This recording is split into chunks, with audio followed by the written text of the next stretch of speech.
What?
Ladies and gentlemen, the President of the United States and First Lady Melania Trump.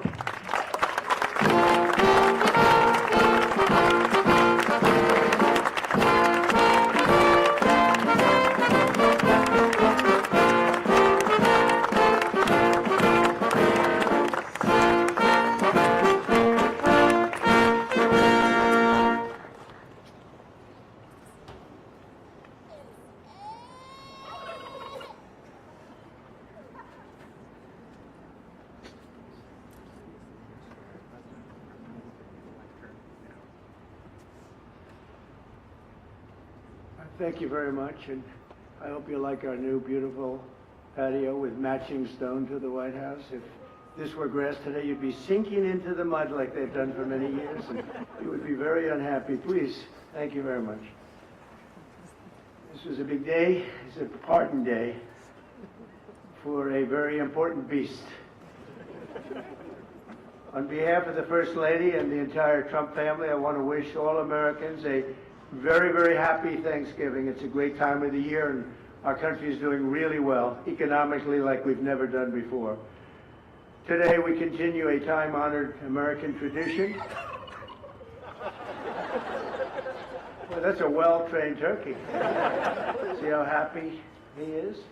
In a few moments, I will grant a full, absolute, and unconditional presidential pardon to two handsome Thanksgiving turkeys, and this is their lucky day. This is a lucky day for them.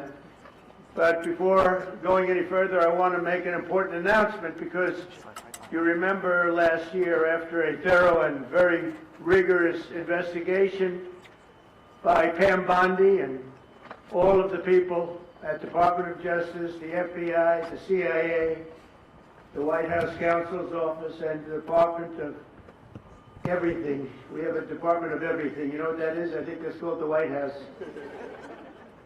Into a terrible situation caused by a man named Sleepy Joe Biden. He used an auto pen last year for the turkey's pardon.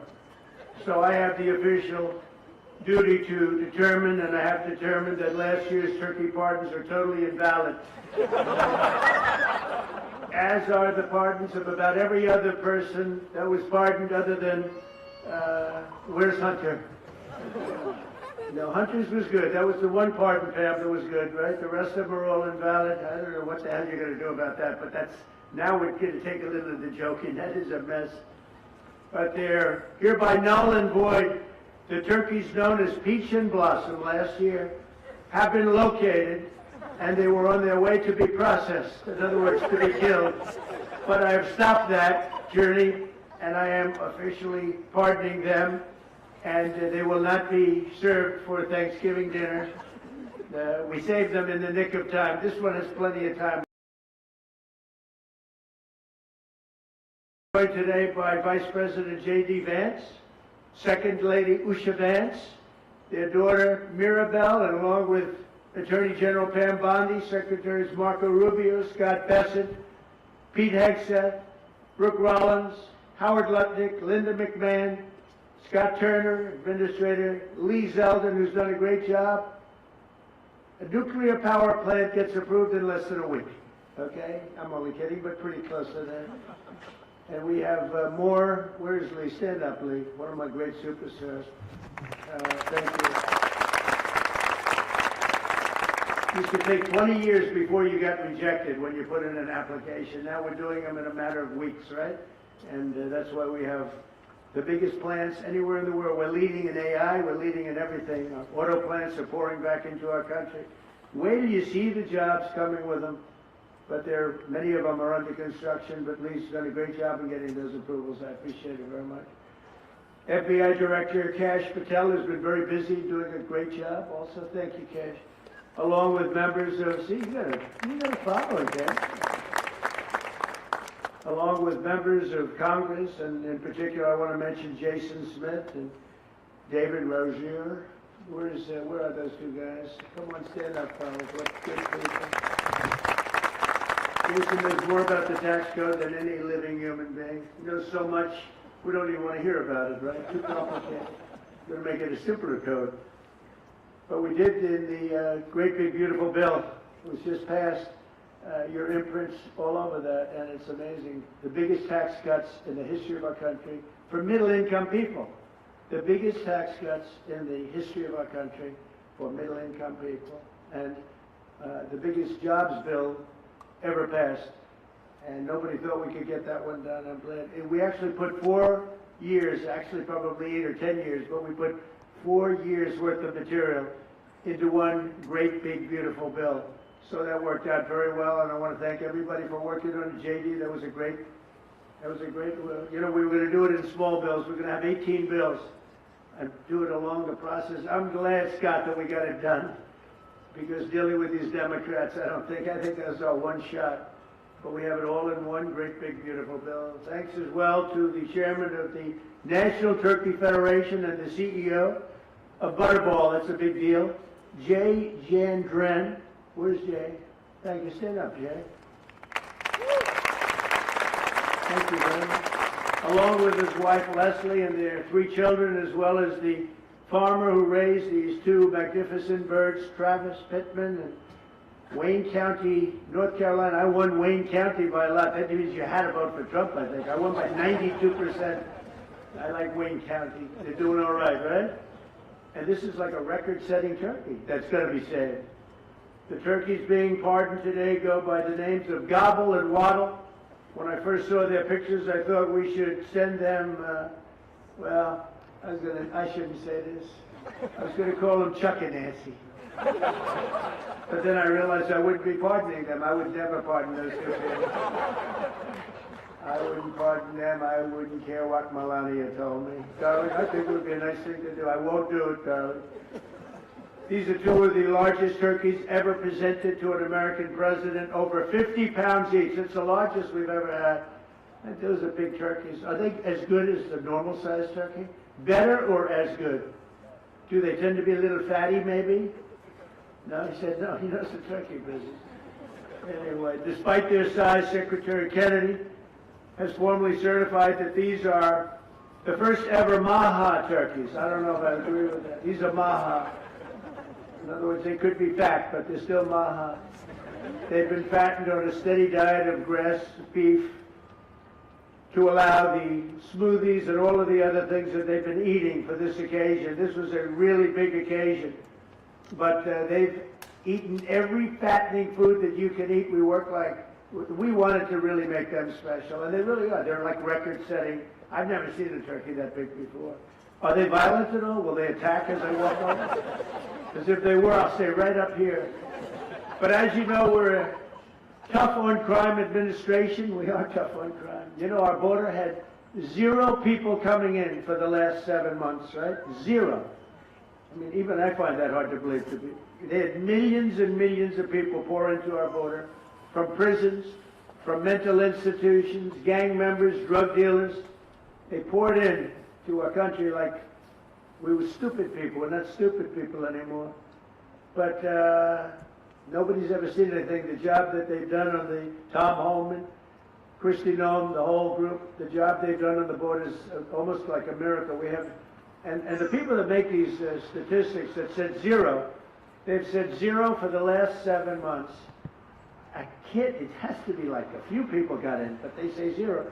And they're radical left Democrats that do the scoring. So I can't imagine they did that for us. The truth is, we have no people coming into our country illegally. It's an amazing statistic, and I'm very proud of it. And we have the most people working in the United States today, by far, than we ever had in the history of our country. So those are all good numbers. But instead of pardon, some of my more enthusiastic staffers were already drafting the paperwork to ship Gobble and Waddle straight to the terrorist confinement center in El Salvador.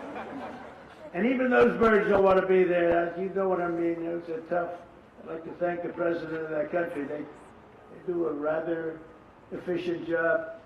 It's going to be the largest prison in history. I've never seen anything like it. And a lot of people are behaving on our streets now. You know, Washington, D.C. is considered a safe zone. This was one of our most unsafe places anywhere in the United States. It is now considered a totally safe city. I won't tell you about murders. We're having murders, like a lot of murders, on a weekly basis. We haven't had a murder in 6 months. And it doesn't sound good even to say that. We haven't had a murder in 6 months. But when you are averaging 1 and even sometimes 2 a week, and you haven't had 1 in 6 months, you can walk with your family down the middle of any street, go to a restaurant, you won't get in. They're opening new restaurants all over, and it's really been a beautiful thing to see. So Washington, D.C. is now a totally safe city, and a year ago it was a criminal mess. We removed, Pam, 1,700 people, career criminals, and people that came to this city from Venezuela and many other places. They were let out of prisons, and they came here. They were Tren de Aragua, a lot of Tren de Aragua, that's from Venezuela. And we got them all the hell out of our country, or they're in prisons now. And you can walk down any street in Washington, and you're going to be just fine. And I want to thank the National Guard. I want to thank Pete Hegseth. The job you've done here is incredible. And I hear you're having the same kind of success in Memphis, Tennessee, where you had an even worse situation. And Memphis crime is down 64% in 3 weeks. And by the time you have 4 or 5 weeks, you're going to have it down almost where there won't be crime. And we could do that in Chicago, by the way, if they would let us. If the mayor was a low IQ person, but he should understand this. This is a very serious thing. You saw all the crime that took place last night, the night before. The woman with the burning, they burned the woman. To be talking about that now. They burned this beautiful woman riding in a train. A man was arrested 72 times.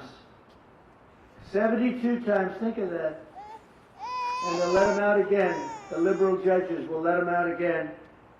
But we're ready to go. You know, we've been moving toward Chicago. We have a governor that thinks it's wonderful that only like 7 people were killed this week. But we are moving toward it, and we're going to, if crime gets, it's horrible what's happening in Chicago. We could make Chicago a safe city in a period of 4 weeks. In a period of 8 weeks, 9 weeks, 10 weeks, it would be totally safe. And the people of Chicago want us to go there. And if you look at the crime that's taken place in Chicago in the last 2 weeks, just take a look. It's on the front page of every newspaper. It's out of control. The mayor is incompetent, and the governor is a big fat slob. He ought to invite us in, say, please make Chicago safe. We're going to lose a great city if we don't do it quickly. Make Chicago, we'll do the same thing as we did in D.C., the same thing as we did everywhere we've gone. It's become almost instantly safe. And I want to do it in Chicago. So Governor Pritzker, if you're listening, let's get your act together. Invite us in. We're going to make your place so safe. You're not going to have these crimes that are making the newspapers and the front page of every newspaper and television story, news story. We'll make Chicago a safe place very quickly. I looked at the various cases, granting mercy, discovering that the terrible trauma that everyone's going through, and I had a little bit of a Pritzker joke. I was going to talk about Pritzker and size, but when I talk about Pritzker, I get angry because he's not letting us do the job, so I'm not going to tell my Pritzker joke. They have a very cute little joke, you know. Some speechwriter wrote some joke about his weight. But I would never want to talk about his weight. I don't talk about people being fat. I refuse to talk about the fact that he's a fat slob. I don't mention it. On a more serious note, as we gather around the dinner table, I'd like to lose a few pounds too, by the way. And I'm not going to lose it on Thanksgiving, I can tell you that. Because I'm going to have a turkey, but it's not going to be that one.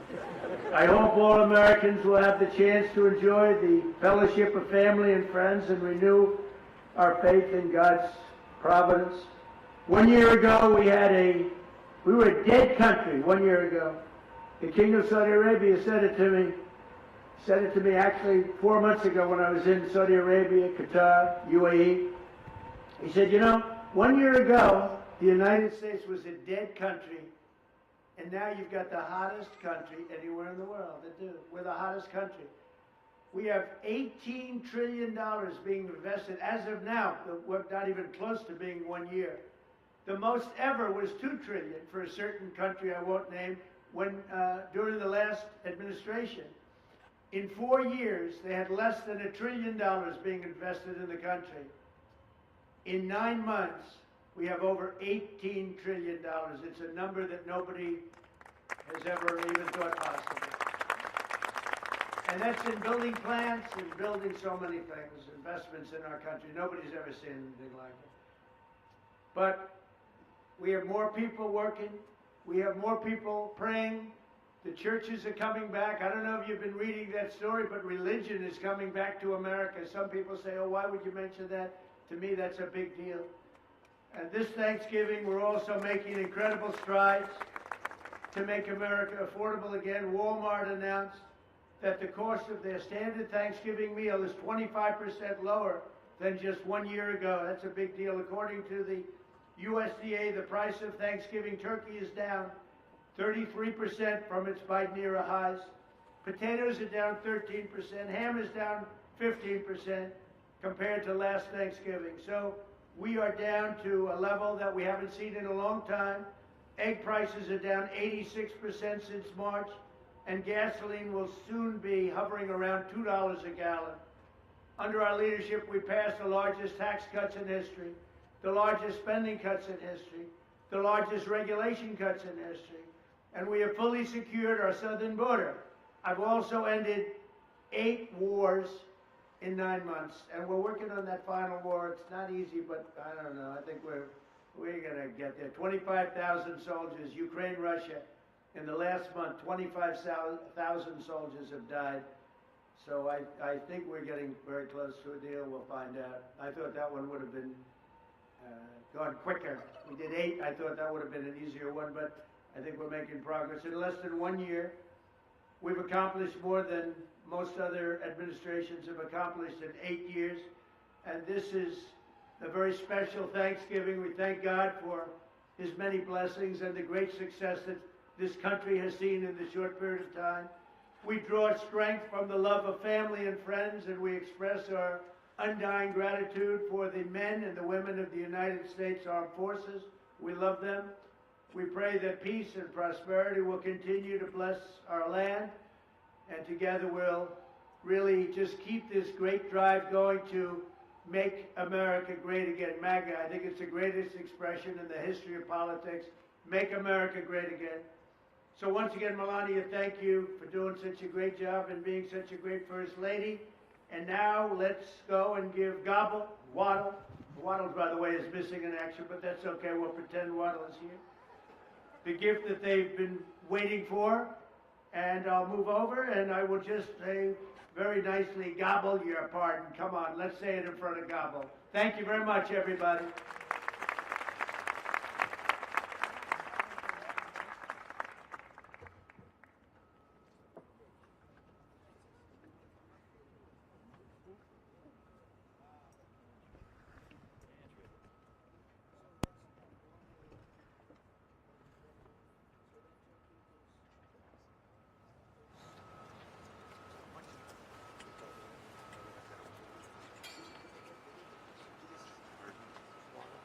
Just asked if they Looks did. like a rather violent bird. Are you ready? Gobble, I just want to tell you this very important. You are hereby unconditionally